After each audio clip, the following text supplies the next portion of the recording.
Boa tarde, é um prazer estar aqui com vocês. Muito obrigada ao Banco BBM, Bocom BBM, pelo convite. Obrigada, PUC. Meu nome é Larissa Varholz, eu trabalho com investimentos sino-brasileiros há cerca de 10 anos. Morei na China por 5 anos, voltei ao Brasil em 2013 e desde então continuo desenvolvendo esse trabalho aqui como sócia de uma boutique de negócios e investimentos que se chama Valha. A gente está no mercado desde 2011 e a gente trabalha muito com assessoria financeira.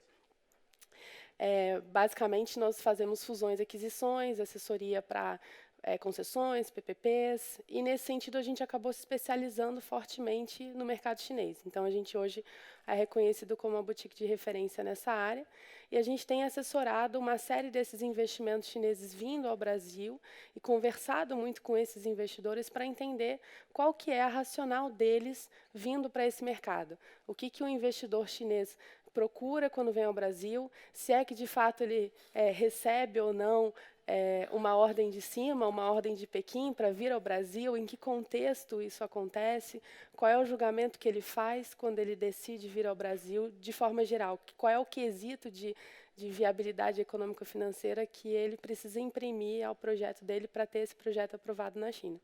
Então, é sobre isso que eu vou falar um pouco com vocês hoje. Eu vou dar um pouco da minha perspectiva de quem é essa China investidora que está vindo olhar o mercado brasileiro, né? Eu vou começar falando um pouco para vocês do que a China, como investidora, observa no mundo, né? O que ela está buscando e quais são os números desses investimentos.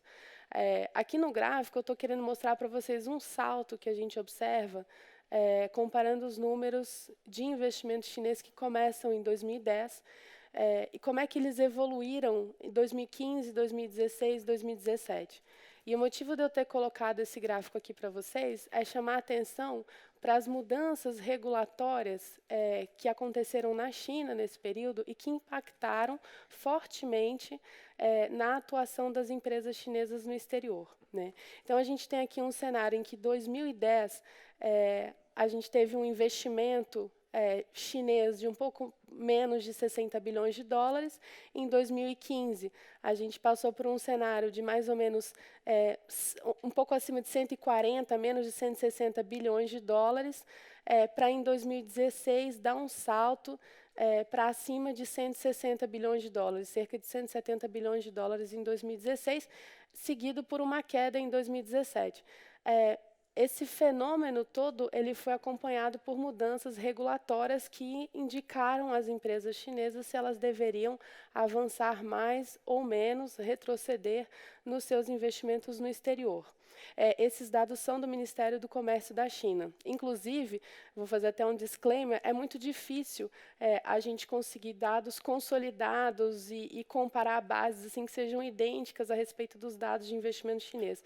Então, aqui eu estou usando dados do MOFCOM, mas independente dos números serem exatamente esses, mesmo às vezes na base de dados do MOFCOM a gente acha dados um pouquinho diferentes, a tendência aqui é o que a gente quer destacar, que é o que importa mais. Então, em primeiro lugar, eu queria falar para vocês sobre como a China mudou o perfil dela de ser prioritariamente uma grande receptora de capital estrangeiro para ser uma exportadora de capital. O governo chinês não entende que a China já esteja numa situação permanente de ser uma exportadora líquida de capital, mas aconteceu já em alguns anos recentes em que ela acabou tomando essa posição.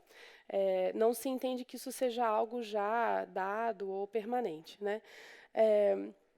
De qualquer forma, essa mudança de posição da China, que sempre foi, ao longo das últimas décadas, a economia emergente que mais atraiu capital para si, e passa, então, a ser uma economia que passa a exportar capital para o mundo e passa a atuar como investidora, isso tem muito a ver com a transição econômica que se deu na China e com o foco que passou do investimento dentro da China para o foco no consumo. Então, isso tudo é parte de um entendimento de que a economia chinesa precisava mudar, precisava se transformar, e uma maior presença das empresas chinesas no exterior fazia parte dessa transformação.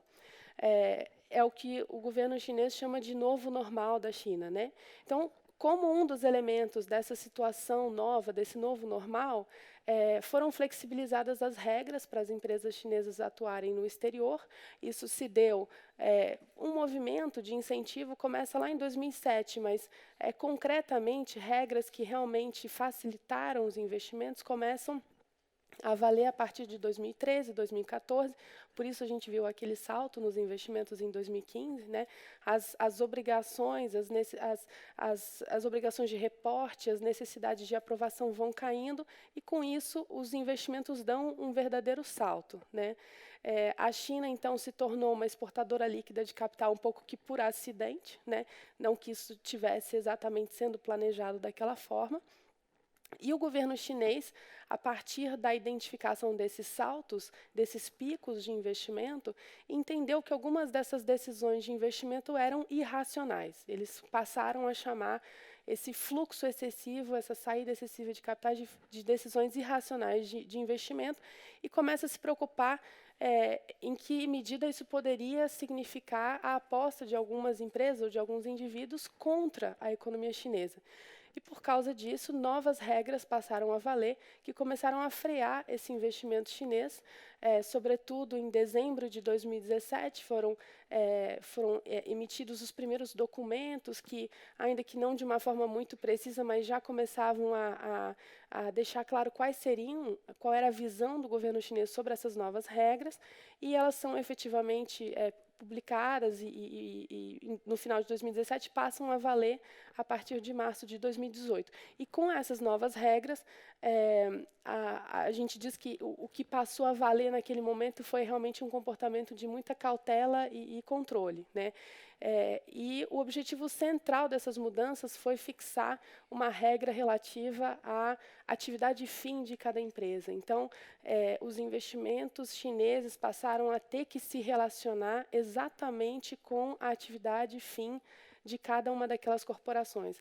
E isso não é nada óbvio, porque, na verdade, as empresas chinesas têm características de serem muito diversificadas, de atuarem em áreas muito diferentes. Então, um grupo de construção, ele pode ter empresas dedicadas a equipamentos, ele pode ter empresas dedicadas ao mercado imobiliário.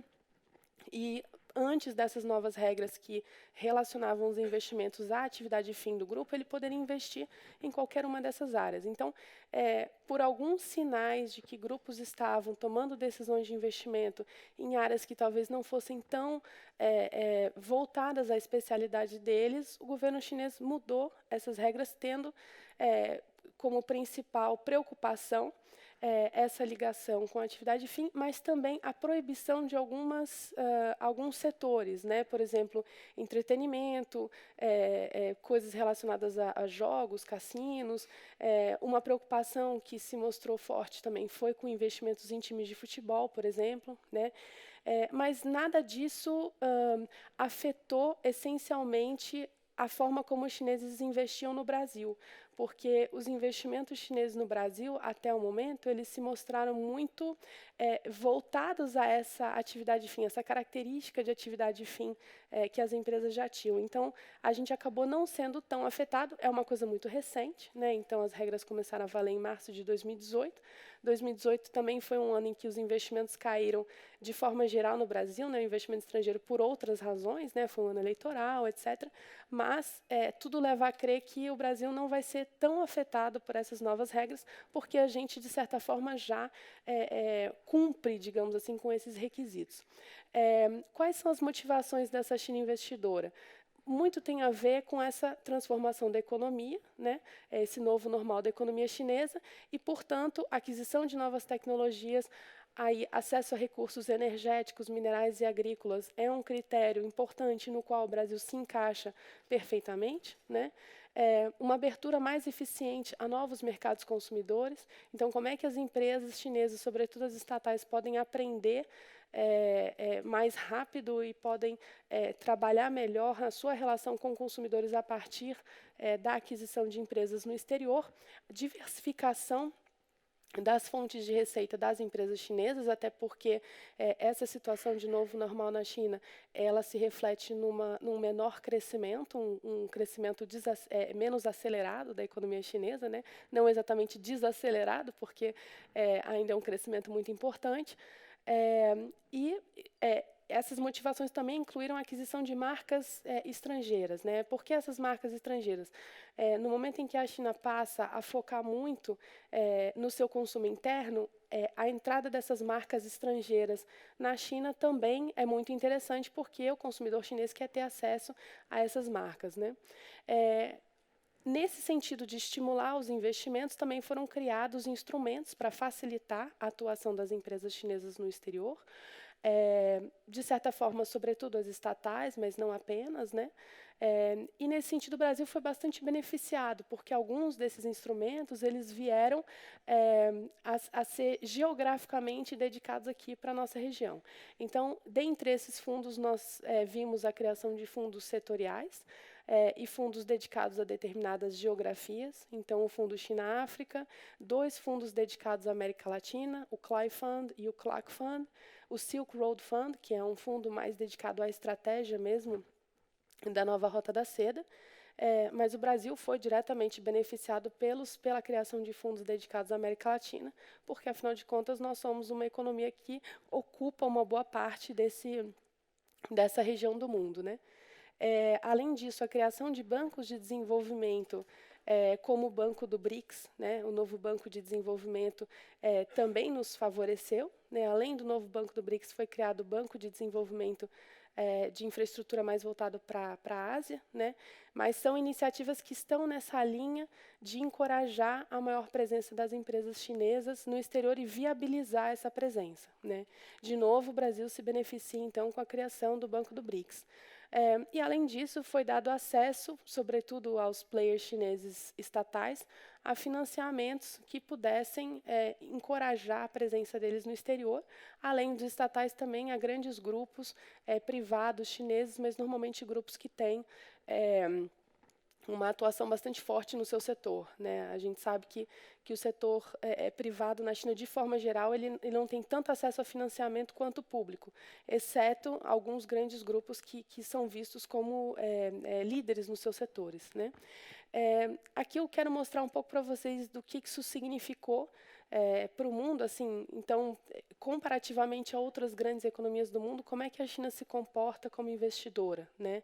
Segundo dados da UNCTAD, a China é uma investidora importante, é uma investidora que cresceu muito os seus investimentos nos últimos anos, mas ela é bastante comparável a outras economias, sobretudo em termos absolutos, né? Então, a China, em 2017, tinha um estoque de investimento no exterior da ordem de 1,5 trilhão, ou 12% do seu PIB, em números absolutos muito comparável à situação de Reino Unido e Japão. Se a gente olhar a média mundial, os países, de forma geral, têm um estoque de investimento no exterior que equivale a 39% do seu PIB. Então, a China está muito distante dessa média mundial. Se a gente olhar a média americana, que é de 40%, realmente tem um espaço aí de crescimento para uma economia que é a segunda maior economia do mundo, bastante grande. Então, a tendência é que a China continue a ser um investidor importante no mundo. E onde é que o Brasil fica nessa situação, né? O Brasil tem estado entre os maiores destinos do investimento chinês. Nós somos, de acordo com esses dados do MOFCOM, o 4º destino, né? Depois de Estados Unidos, Austrália, Reino Unido e antes do Paquistão. Então, nós temos nos mantido numa posição bastante interessante. As estimativas dos números exatos de investimento chinês no Brasil variam um pouco. Aqui eu estou usando dados da CAIM, do Ministério do Planejamento, emitidos em dezembro de 2018, que dão conta de 64 bilhões de dólares de estoque de investimento chinês no Brasil. Se a gente comparar com o estoque de investimento chinês nos Estados Unidos, por exemplo, a gente vê a diferença enorme que existe entre o que eles estão investindo aqui e o que eles estão investindo lá. Apesar de nós termos a impressão de que nós estamos recebendo uma boa parcela desse investimento, mas comparativamente falando, ainda tem gente recebendo muito mais do que a gente, com 175 bilhões de dólares, por exemplo, sendo o estoque chinês nos Estados Unidos. É verdade que, em proporção do PIB, os investimentos no Brasil são mais importantes que os investimentos que vão para os Estados Unidos. Mas isso tem muito a ver com os setores que os chineses têm olhado aqui, que são muito dedicados a... são setores muito capital-intensivos, né? Então, a área de energia, sobretudo, exige um grande capital. Mas o que a gente vê aqui, sobretudo no Brasil, é uma tendência de incremento desses investimentos, mas ainda de uma forma muito racional, desde que o ambiente econômico e regulatório seja o ambiente adequado para a atração de investimento estrangeiro de forma geral, independentemente de ser um investimento chinês, né? E a gente vê também uma diversificação para outros setores, para o agro, para o setor de serviços, para tecnologias, e eu queria destacar aqui também as fintechs, né? O que o Brasil tem a ganhar dando as boas-vindas para essa China investidora? Na minha opinião, a gente tem a ganhar em infraestrutura, a gente é notadamente deficitário em infraestrutura, e os chineses têm know-how, interesse, expertise e capital para investir em infraestrutura aqui. No comércio intrafirmas, no comércio exterior de forma geral, a partir do comércio intrafirmas e da melhoria, da maior integração de cadeias de valor, tendo o Brasil como uma plataforma de exportação, sobretudo para a América Latina, uma diversificação da pauta exportadora também a partir da entrada de capital chinês em empresas brasileiras, que abram espaço para essas empresas brasileiras também exportarem para a China, e tecnologia, né? A China é uma líder em tecnologia em diversas áreas, vários programas aqui falaram sobre isso, e a gente teria muito a absorver. Será que o Brasil tem algo a temer a partir desses investimentos chineses? Na minha opinião, a gente vê duas críticas principais quando a gente pensa em investimento chinês. É o fato deles serem prioritariamente, sobretudo em volume, né, eles virem de empresas estatais. E o segundo é o nível de endividamento que alguns países acabaram mostrando a partir do recebimento de investimentos chineses. Me parece que em nenhum desses dois casos o Brasil, de fato, sofre algum prejuízo aqui. Em relação ao capital ser estatal, o fato é que as empresas chinesas investindo aqui estão seguindo as regras que foi dada a elas pelo governo brasileiro. O marco regulatório é o marco regulatório brasileiro, nós criamos as regras, nós supervisionamos as regras, e as empresas chinesas atuando aqui estão atuando dentro das regras que nós criamos para elas, né? Então, nós podemos decidir quando, onde e como nós queremos atrair investimento estrangeiro de forma geral, inclusive chinês. Na questão do nível de endividamento, não me parece que seja um grande risco para o Brasil, dado que não é uma tradição aqui que a gente forneça, a gente aceite financiamentos com garantia soberana, né? Então, essa, inclusive, é uma grande questão, foi um motivo pelo qual o Brasil deixou de receber alguns fluxos de investimento chinês no passado, mas as empresas acharam outras formas de trabalhar, e quando elas, de fato, trazem dinheiro da China, isso tem acontecido com uma negociação entre grupos chineses com bancos chineses que acontece na China, com garantia corporativa dada pela empresa chinesa ao banco chinês na China, e o Brasil tem, na verdade, um envolvimento muito pequeno nisso, né? Por outro lado, as empresas que estão mais ativas aqui no Brasil, elas estão operando com bancos brasileiros e com BNDES. Então, não me parece que a questão do endividamento seja uma questão central nessa discussão e algo que o Brasil tenha, de fato, a temer.